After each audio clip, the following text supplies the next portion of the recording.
Fevral ayının 28-idir. Bütün gecəni yağış yağıb. Bax, bu küçələr bu avırdadır.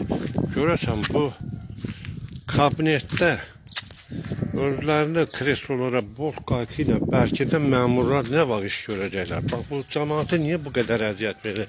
Gedib gəlməyə də yer yox. Bu ziyan verir axı, bu yağışda. Bu atları niyə işləmir? Bu bələdiyyəni kim təyin edib buraya? Yəqin ki, bu təyinatda icra başçısı, Geronboy rayon icra başçısı Məhərrəm Quliyan birbaşa məlumatı olmalıdır. Dəfələrlə səslənmişəm. Bu haqda bu küçələrin bərbad olmasını, bax, belədir vəziyyət.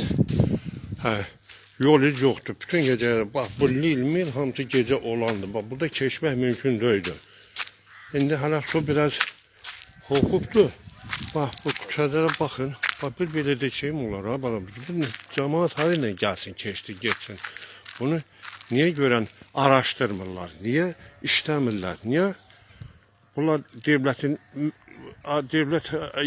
nə deyim, abadlıq işlərinə ayrılan pulların hamısını mənimsəyirlər? Bu nə vaxta qədər belə olacaq görən? Niyə eşitmirlər? Prezident də deyir ki, nə xəbər olsa, çatışmamazlıq olsa bizə xəbər verin. Xəbər verin, bizim xəbərimi görən nə var? Bunun hamısını örtbastır eləyir. Hamısı o kabinetdə oturan məmurlar örtbastır eləyir. Xahiş edirəm, prezidentdən, aidiyyatı qurumlardan bunu təşkil eləsinlər, təmizləsinlər, belə olmaz axı.